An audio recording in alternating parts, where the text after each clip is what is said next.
All right, everybody, welcome back to the show here. Got a guest, Brian. He's been on the show before. Awesome to have him back on. I don't do too many interviews anymore, so this is a real treat for the listeners. So you've had on Motivated Leads for a while now. You guys specialize in, the pay per lead. You guys also help people with, their own lead gen if they want to have Google campaigns or SEO. What are you seeing now? I mean, we're recording this in April of 2026. I mean, I feel like the online lead generation space is always evolving. Like I remember when pay per lead just came out, it was like the sexy kid on the block. And now, everyone knows about pay per lead and the PPC. Like, what are you kind of seeing? What's the landscape now in 2026 with just online marketing in general? Because I feel like it's always changing. And now with AI, it's getting even crazier. Yeah, so it is changing. That's a good question. So you have like marketing channels like Facebook, Google, SEO. Those are marketing channels. And I think what a lot of people get confused with is thinking pay per lead's a marketing channel by itself. So they're like, okay, yeah, I do pay per lead and it sucked, or I did pay per lead and it's great. It's like you have to look and see, okay, what kind of leads are you buying from the pay per lead provider? Is it text Mm. message leads or Google pay per click leads? Different things like that. So that's one thing I see people looking at. They're like, oh yeah, you know what? It sucked. It's like, well, it depends where you're getting your leads and how they're generating them. So if anyone's buying leads on pay per lead, that's an important thing there.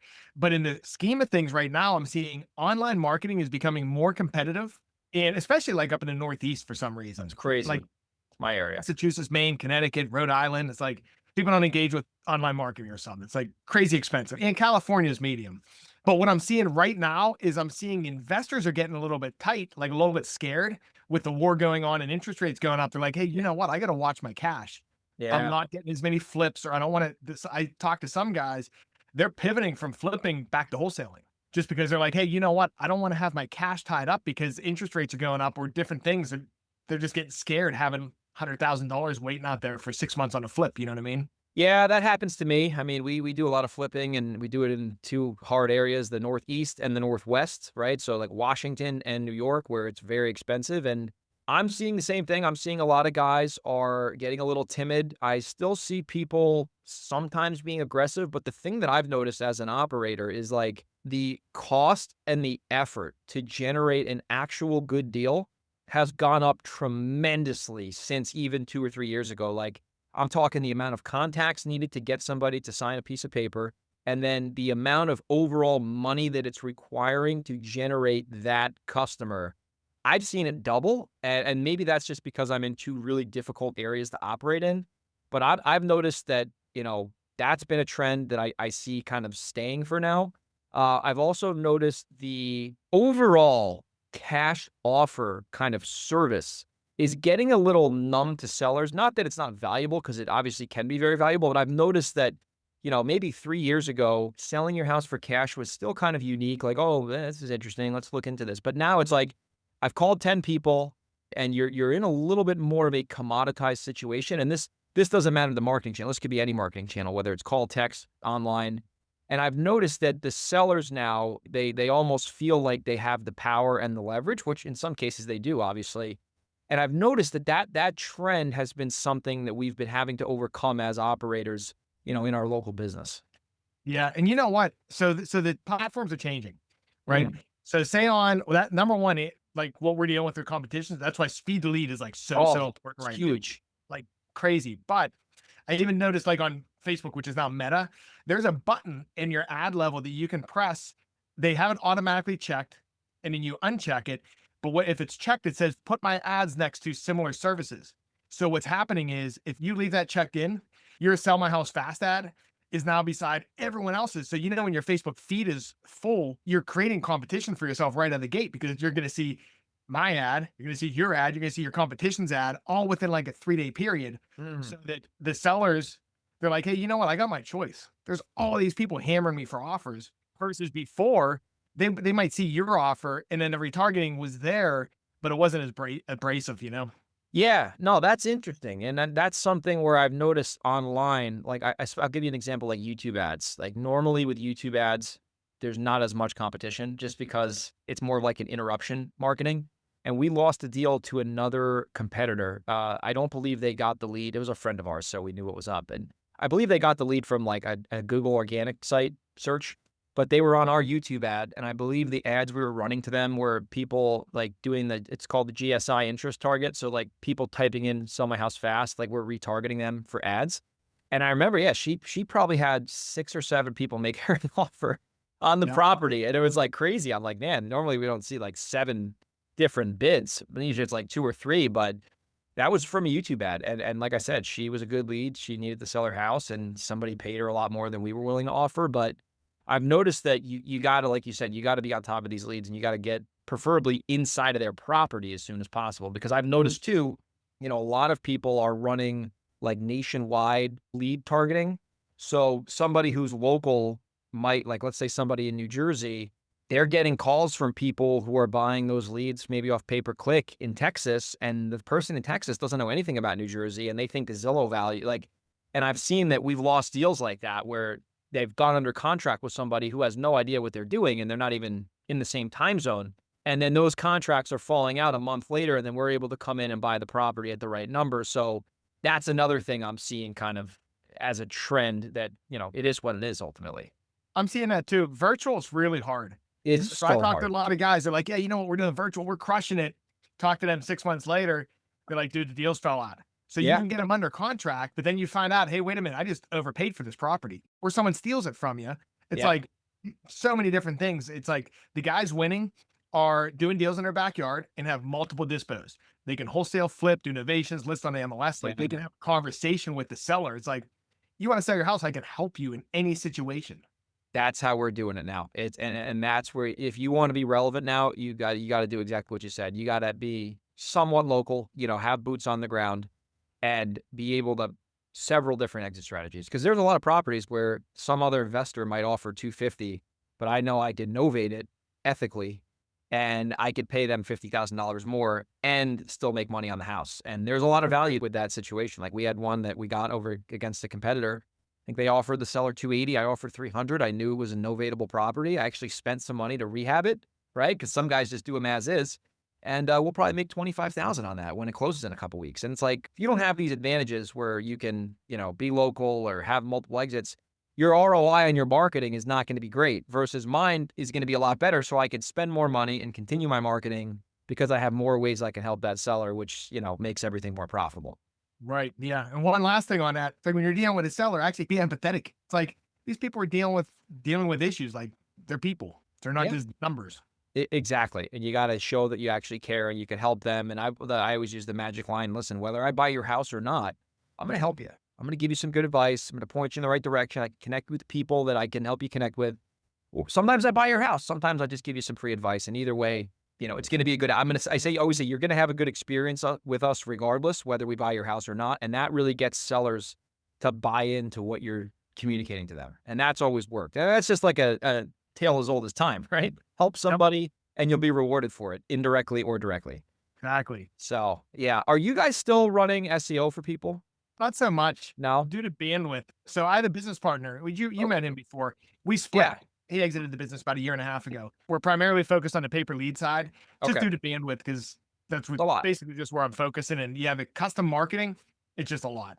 Yeah, especially now with how quick things are changing and all that stuff. So, like, with the pay-per-lead, service you guys offer, like, how does that work? So any investor listening, if you're in business, I think of marketing like a chair.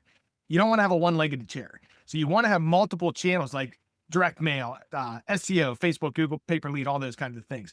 The way pay per lead works is we market on, say, Google, Facebook, SEO, different channels, and we generate a lead through our brand and we sell it to you on a per lead basis.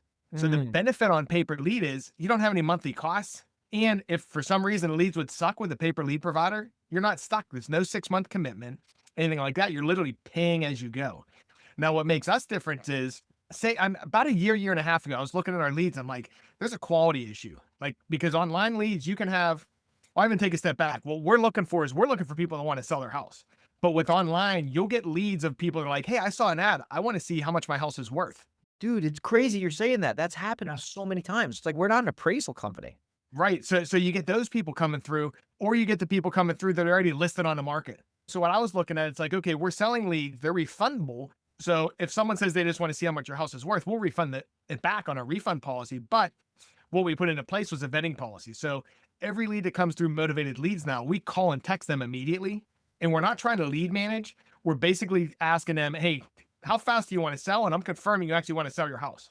If they say, I don't know, I just want to see how much it's worth, we don't even sell those leads, which is a big thing there because a There's lot of, value there. Yeah. yeah. And when looking at KPIs too, it's interesting. I'll go on a side tangent. Say you're running Google pay per click and your cost per lead's 250. It's like your gross lead's 250, but what's your net lead?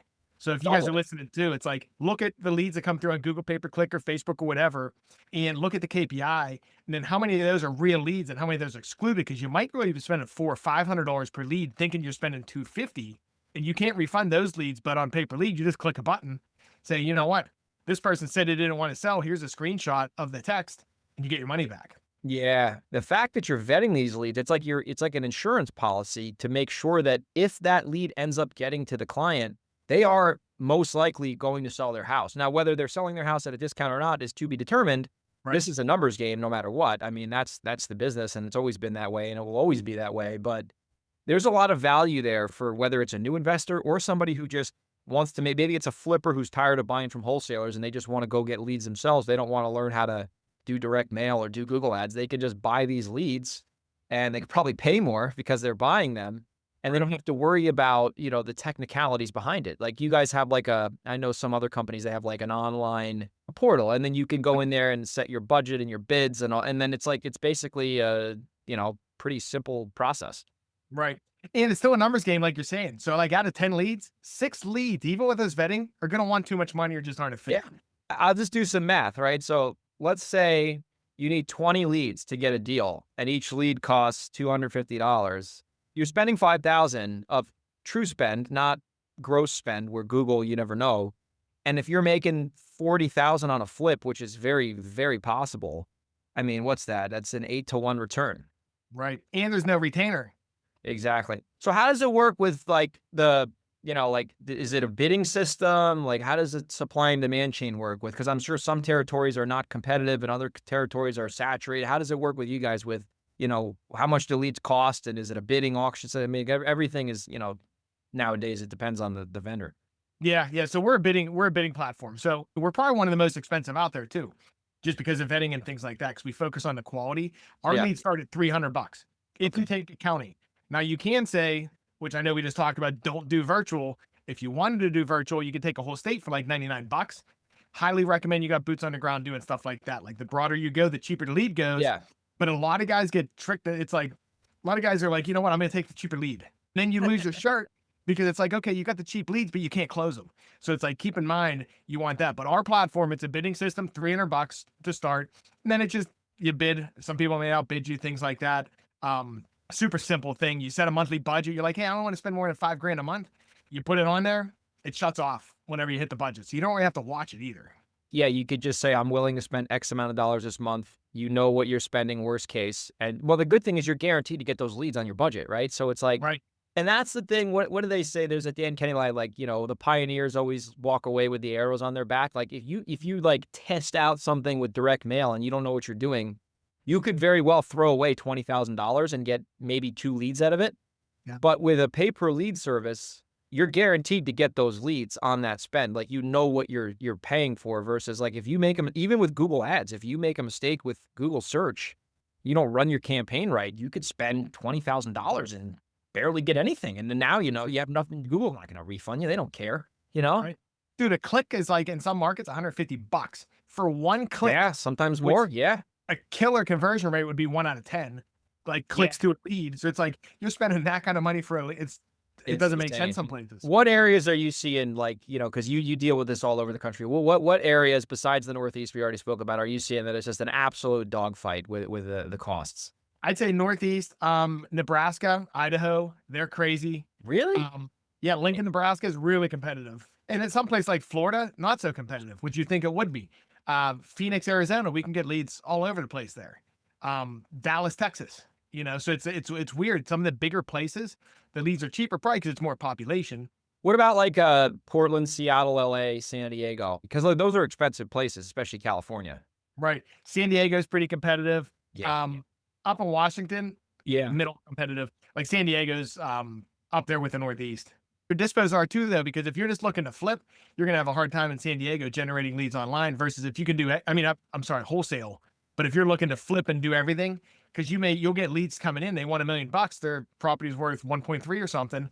You can do something with that, you know? Well, that's the thing that people don't realize about, like, the San Diego. I used to live there for a while. It's like, you gotta get numb and you have to ignore, like, the $1 million in front of their property because, like, if they're asking 1.2, but it's in Rancho Santa Fe and it's worth 2.2, which that would be unlikely that they're asking $1 million less, you're still gonna make a ton of money on that. You just gotta find a way to make that deal work versus, like, you go to Reading, Pennsylvania, they might want 5,000 for their house, but it's worth negative 15,000 because it's in a war zone and it's not worth anything. So, you got to know your local market, which is, what you were saying earlier. You got to really know what you're doing. You got to be local, and that trend is coming back versus it used to be like, oh, you're gonna go to a house, like, what are you crazy? I'm gonna do that Right. over the phone and I'm gonna kick your ass. And now it's like it's the opposite now. Like, there's not a lot of trust on the phone because like people are getting screwed over all the time from investors. Well, and with AI too, I think, see, AI is sexy right now, but my theory is in a year, people are going to want that human connection. Yeah, I You agree. know, I agree. I think it's gonna get a little like there's gonna be a point where people don't know who to trust and what picture looks accurate and who's real and who's not. And it's an interesting kind of rabbit hole. And actually, that was gonna be my next topic. So before we get into the AI segment of today's show, motivatedleads.com. Did you have to buy that or did you own that thing? you know what? I stumbled upon it. I bought the motivated dash leads Yeah. like, I don't know, whenever we started the business, right? And I was speaking at an event and someone came up to me and they're like, you know what? I own motivatedleads.com. I'm like, oh yeah, can I buy it? They're like, you know what? How about you help us with our marketing? I'll give it to you. That's a freaking sick proposition. Yes. And that was really cool. It's Little like, barter. what are the odds of that in the whole world? Somebody's in the same hotel, same event that owns the domain you're looking for. That's sick. That's the Yep. barter system at its finest. Yep. Yeah, that's awesome. But anyway, let's get into the AI topic because I know you've done some shows on this. I mean, everyone's talking about it. Everyone's got the Claude, the Chat GPT, the all this. We could talk about this for 7 hours. Let's just get into the tactical. How does this actually make you money and make you more productive? What are you using AI for right now in your business that's making your life more efficient and effective? So what I like using AI for is I think a lot of people look at AI for the answer. It's like, hey, you know what? Say you're in high school, for example. Hey, write Okay. my paper for me. But it would pop out the answer for you, and then you're like, okay, you can turn it in. What Yeah. I'm using it for more is, hey, I'm running this Facebook campaign. Here are my winner ads. Here's my KPIs. Ask me questions to help me determine what I should do better. And then it spits out questions like, okay, who's your avatar? Who's this? What hooks are working? Things like that. And then what I'll do is, okay, take that, say, okay, make me a prompt to put into Nano Banana to make variations of these winner ads. And then I take it over to Nano Banana and I make like 10 different variations and I test them. Ah, like the images and the creative and stuff. Right. So we're basing it on winners. So I'm using it for things like that. I'm using it to make websites now. I don't know. Have you messed around with Replit yet? What is it called? Replit, Replit, replit.com. Yeah. What is that? Replit, I gave my kids access to it. They're building games, like literal games. I'm like, dude, that would cost me, if I could even figure out, like 100 grand to make. So what Replit is though, you can create a website with a database and all kinds of different stuff for like 20 bucks. And basically, you heard what Vibe, you ever heard of Vibe coding? Yeah, I've heard of that. So basically, what you're doing, which maybe this isn't even the right definition for it, but I put an app on my computer that I can just talk to, and it turns my words into text. So I'll be like, okay, I want you to make me a website that does this, and then you put it in there, and it makes it for you. And then you say, Wow. okay, I want you to change this. Like no joke, you could make a website in like 5 minutes. It's crazy. That is insane. Like a fully functional, like back end integrated website where you can get the data and the code, all the codes written and everything. It's crazy. Dude, I just made a website for the goodness game. I made a website because I thought it would be cool. I'm like, I want to create a website where people can go on and put in kind acts that someone's done for them or they've done for somebody, and it will put it on the map in the United States and like pin it and Yeah. make it into like a social media thing. You can check it out. It's kindness.goodnessgame.com. And it built a whole thing. Like it's a whole dashboard and everything. I'm like, I wouldn't Dude, be able to that's build it. crazy. Even 5 years ago, that would have taken weeks and Even weeks. 6 months ago. So it's getting to the point now because I remember when it first came out, everyone's just like talking to Chat GPT, having it give you like workout recipes and stuff. Now it's like I'm using actually, that was my next question. There's a lot, like, there's the 3 big ones, there's the Mount Rushmore, there's Claude, there's GPT, and then there's Gemini. Out of those big 3, what are you mostly messing with right now? If I need a call transcribed, I'll toss it into Gemini. Like one example, I just started a couple buddies I'm with in a church group, right? And one of the guys is a little overweight, and he's like, "We're gonna start watching our macros and like doing all that kind of stuff." So in Claude today, I'm like, "Hey, you know what? I need you to make me a Google sheet. Here's what I'm trying to track. Here's my objective, and I want to share this to track like our protein, carbs, all that kind of stuff." And Yeah, it whipped you out a spreadsheet with all the formulas in it. that's Yeah, crazy. yeah, Yeah. or you can I like asking it questions and more so telling it what I'm doing and asking why it's not gonna work. It's like, "Here's what I'm doing," and it's like, "Okay, tell me why this is wrong. Tell me what's wrong with it." And half the times it's stupid, like, it's not gonna tell you something that makes sense, but a lot of times it's like, "You know what? I didn't think of that." Yeah. When you have it talk back to you and have it ask you questions, it can also give you quizzes and stuff. That's like kind of, I think, like the next level where people need to start optimizing it, is because a lot of people now are just doing like the search, chat search, like, hey, what's going on today with the war? And, they're just using it as like a vanilla kind of like filtering tool. And Right. I'm starting to see now with Claude, as I'm really getting more into that. I'm sure you know the guy, Chris Richter, the Audanic guy. He's like an AI wizard now. And I was talking with him about it. And like, for example, I had a tax delinquent list, and I was like, it was the file was just absolutely buckled. Like, the thing was like, it was like reading, Chinese calligraphy. So I took Claude, I gave it the file, and I took the website where you could take the parcel ID and it can scrape the address, right? Because it normally, this process takes a VA like 2 weeks or a week if they're good. And it's a real pain in the ass. So I had Claude go in. It was like 600 of them, because I had parameters like, it's got to be more than 5,000 delinquent. It's got to be a person. It can't be an LLC. Go in here and take every single APN number and build a spreadsheet with owner first, owner last, mailing, all the data set. I want it to look exactly like this. It literally went into my computer, did all of this in about an hour. It actually blocked my IP address from the database because it saw that I built basically a bot, but it got the whole thing done. And it gave me the spreadsheet. And I was like, okay, this is great. But then I took the spreadsheet, skip traced the spreadsheet, and then I put it back into Claude and I said, I need you to prioritize these. These are the parameters. I want the inherited properties first, and then and it built me this magnificent database of hot prospects to call.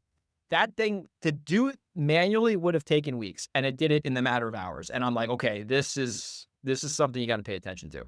Yeah, big I think it's going to why I know it's gonna change the world. I think it was Bezos, either Bezos or Musk was saying AI is going to be like electricity.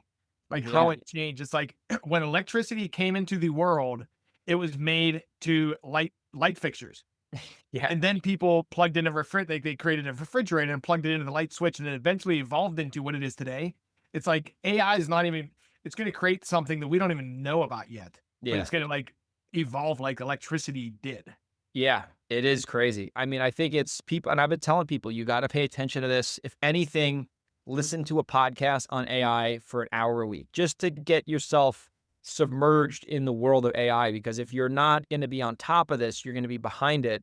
And there's a lot of opportunities now where you can make your personal life and your professional life much more efficient and effective. Because I remember that book, The 4 Hour Work Week, he's always like, you got to be effective and efficient. You can't be just Right. efficient at a non-effective thing. And it's like, that's the thing with AI I'm starting to see now. Like, there's just so many ways to go about it. And I agree. I think Claude is the thing with GPT that I didn't like, and I still use it from time to time because it has a lot of data on me, is like, it was very vanilla. It was kind of like a yes man.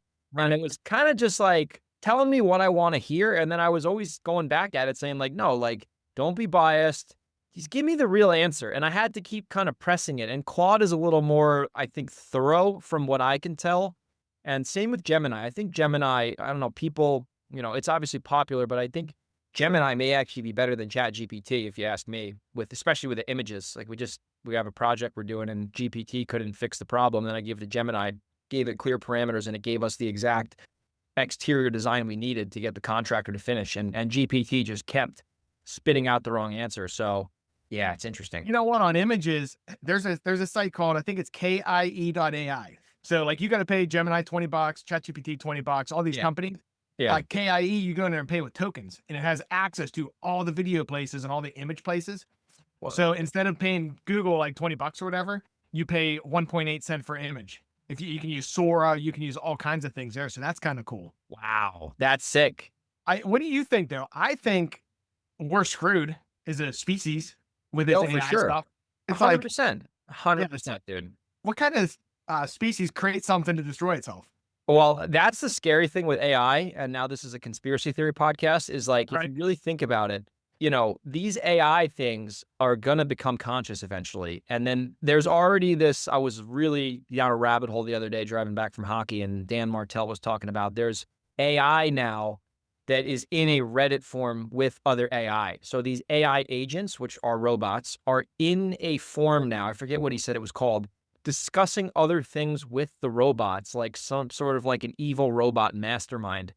And Yeah. it is a little alarming because you're kind of like, wow, like this thing is thinking, it's processing, it's a computer.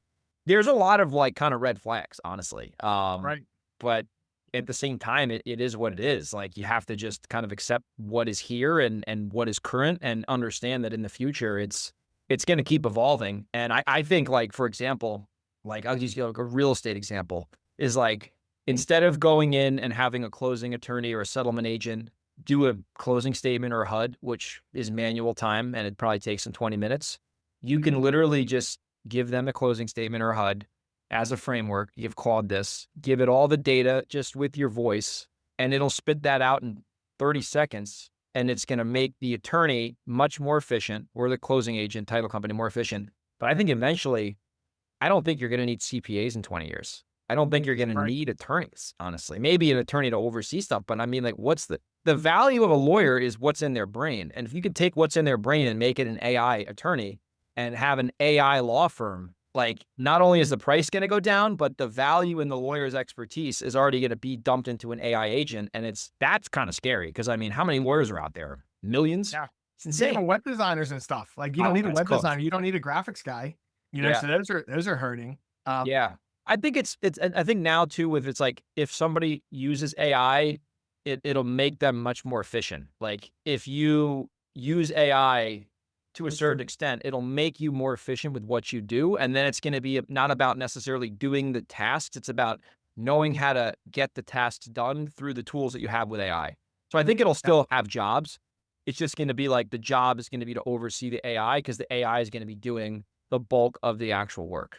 Yeah, and I think too, like what I always ask myself is like, okay, what can I have AI help me with? So, like Exactly. one example I just implemented like a week or two ago is having AI reply to comments on Facebook.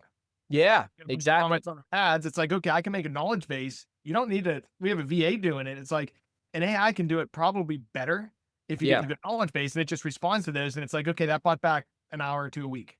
yep, Yep. And you just keep exactly, buying back your time to elevate yourself to do smarter things. You know, exactly. Yeah, and you could even have the VA just manage the AI to make sure it's not doing anything insane, and then the VA doesn't have to be blocking and tackling all day. They could be sitting there with a whistle just making sure the AI isn't saying anything crazy, and I think it's just about, like, evolution evolving, like, instead of having somebody do the blocking and tackling, they're managing the blocking and tackling, and now you're able to just have a more of a streamlined operation, like, especially with, like, motivated sellers, like, I think eventually, who knows where this will go, but sellers talking to AI agents, having AI people buy their houses. I mean, I think that's a little more like actually signing paperwork with AI is a little sus because they're selling a house right? that's $700,000. Like, you kind of want a human involved in that decision, but I think all the legwork up front to get to that point may be replaced with AI in about 5 years. Right. And speaking of calling too, so say you manage a team, not having an AI call, but say you manage a team of lead managers or something like that. Yeah. Like what we did is we use Go High Level for our CRM. Yeah. We connect through AI or not through AI. We connect through API and pull the transcripts out, and then we have AI analyze. Like we created a rubric. Here's what the good sales process is like, or here's what the good call is like. And we Yeah. assign points. So it's like, okay, you can manage and listen to all the calls. You have them all graded versus normally you'd have to listen to them or do it Yeah. manually. It's like now you can pull out and it's like, okay, John over here only got a 68 out of 100. What's he doing? And it allows you to divert your attention Totally. versus spending all the busy time. Totally, and that's what I have my guy doing with the notes with the leads is he's got AI open on the spot while he's talking to the owner. So instead of him being like, he's got the AI basically fielding the whole thing. It's almost like his little Right. assistant. And then when he puts the notes in, they make sense because they took the points of his calls and they made them easy to digest so we know exactly how to potentially help that seller. Yeah, it's a rabbit hole, man. It's definitely a rabbit hole. We'll see where AI goes and if it takes us over or not. But until Right. then, what? Yeah. Hey, one last thing on that too. But you were saying for people with that don't know how to use AI, go into ChatGPT, Claude, Gemini, and just say, "Hey, here's what I do. I've never used AI before. Ask me questions on what I do in my life and tell me how you can help me." Oh, that's a nugget right there. That's worth the price of admission on today's show. Right. Yeah. So Dude, that's a good one there. that's a golden nugget right there because and then that's the thing with AI. It's so malleable. You can have it do whatever you want it to do. So it's like it'll meet you where you are, which is so cool. But listen, another thing I love that you got going on for you, and I've read your book, The Goodness Game. I see all your videos on this. It's just being a good dude and helping people out and being able to be a good human being because whether AI replaces us or not is to be determined. But being a good human is something you can choose to do every day. And before you talk about the goodness game and what it's all about, tell me that story about you going to Florida. Short Yeah. version. Yeah. Pissed at my parents and I'm like 18 years old. I'm like, screw this. I used to be a troublemaker. I don't know if you knew, like when I was Okay. growing up. I'm like, screw this. I'm in Pittsburgh. I go down to the Greyhound station downtown Pittsburgh. It's literally got the next bus leaving. I had like a couple $100 on me in a bag. I go to Florida, run out of money, start working at a job labor pool. That's like the place where you just stand and wave your hand and the Yeah. guy comes picks you up. Worked there, still ran out of money, found myself walking to the Greyhound station. I was going to sleep there for the night and then recoup because I had a $25 motel. I had 23 bucks. I'm like, I'm going to go sleep there for the night. Next day, I'll go work at the job labor pool again. Then I'll have money to get a place. Some lady picks me up. It's like in the middle of a ghetto or something. It's like, hey, it doesn't look like you belong here. Picks me up, takes me back to her place, feeds me, helps me get on my feet. And then I come back to Pittsburgh after that. And I owed her 300 bucks. She spotted me 300 bucks for a hotel to get on my feet. And I came back home with my parents. But I don't know who the lady is. So it's always been in the back of my head because she helped me out.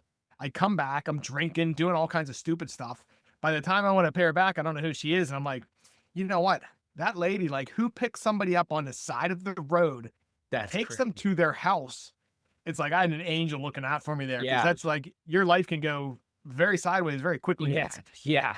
So it's like, so that's where the goodness game came from. I saw the movie Pay It Forward like a Yeah. couple years later. I'm like, you know what? This lady helped me out. I can't help her out. I'm going to try to make a difference. It's That's how I'm amazing. going to relieve my guilt, basically. Yeah. Help other people, you know? Dude, it's so good that happened to you. Obviously, that was a dicey situation. Could have been a dicey situation. It ended up being a positive experience for you. And I remember, yeah, you just talking about it. That's something that's always vibe with me is because I've always, I made a pact to myself before I started making money, even when I didn't make money in real estate. I would always try my best to help people, give money when I can. Not that I had crazy amounts of money back then, but like, help somebody, tip somebody, always be generous. And as I started, doing better in the business, that same generosity just started multiplying with more money and maybe more time. So, like, for example, not that this is about me at all, but just every holiday season, I go to a place, it has layaways, which is hard to do I nowadays saw because your everything's poster. on credit. Yeah. Yeah. And it's actually, like, inconvenient to do this, which actually makes it more valuable. And I stand in line, and I normally don't like standing in line to do anything, and I pay thousands and thousands of dollars of layaways off. But it's such a good feeling when the people who couldn't afford Christmas gifts get a phone call saying, "Your layaway's been paid off, come pick it up." And they probably think it's a scam, but it ultimately isn't, and they come there and they don't have to worry about paying for their kids' Christmas. And it's just the little things like that really And get me going because this business can be a disaster sometimes, but when you can always go back to being a good person, it makes everything worth it. then that's awesome too. Like doing that, like, because you never get to know who the people are, do you? Never. And I never want to know. It's not about me, it's about them. Right. And that's Yeah. the thing. It's like I always figure I call it give without remembering. It's like you can Yes. give three different ways. You can give and no one knows. Like no one knows that you did anything. Completely anonymous. Yeah. Or then you can also give it a recipient knows. That's like level two. And then the third way, some people it's like, hey, look at me. It's like I don't like doing that unless the purpose is to inspire other people. You know what I mean? Like for example, whenever you put the picture of the I saw your receipts like 2 years Yeah. ago. I'm like, you know what? That's pretty cool. And it inspires other people. It's like, it's not saying, hey, look at me, look what I did. It's No. like, hey, you can do things like this too. There's different ways to help people Yep. that are out of the box.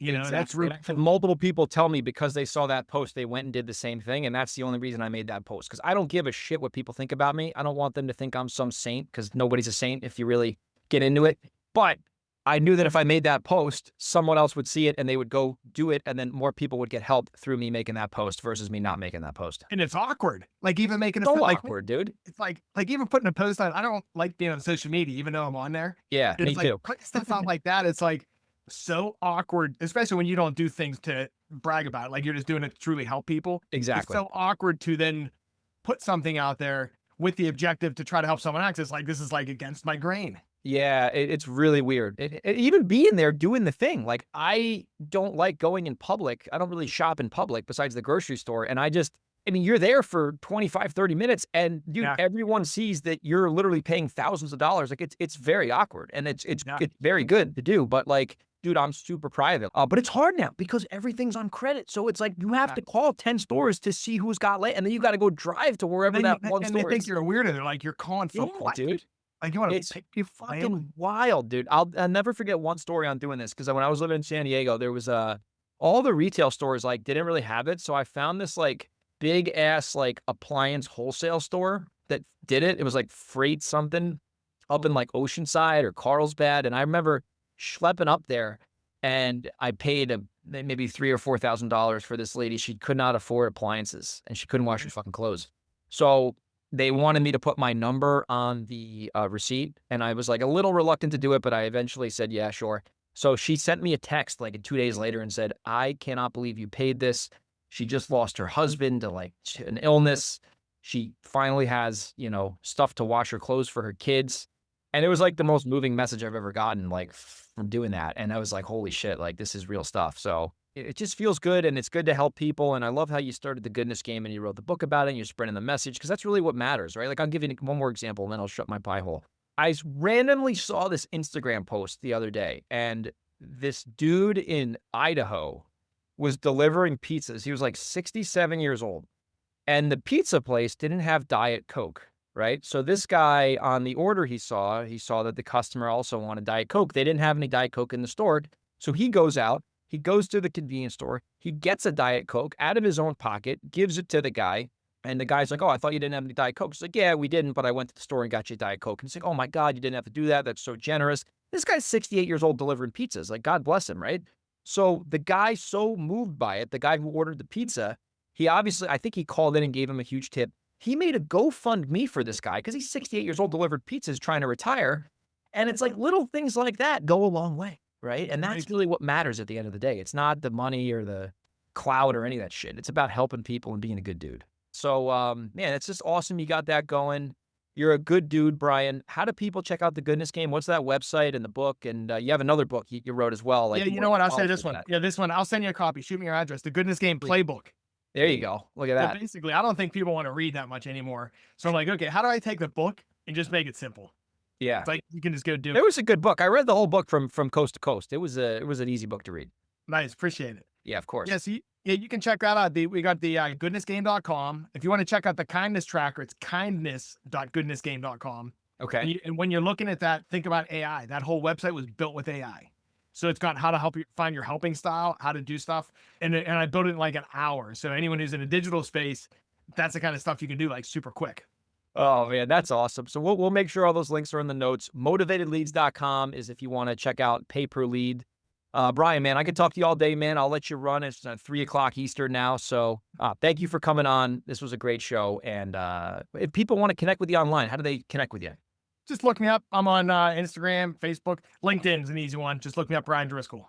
All right, man. Well, thanks for coming on. I appreciate it. Thanks, man. Appreciate it.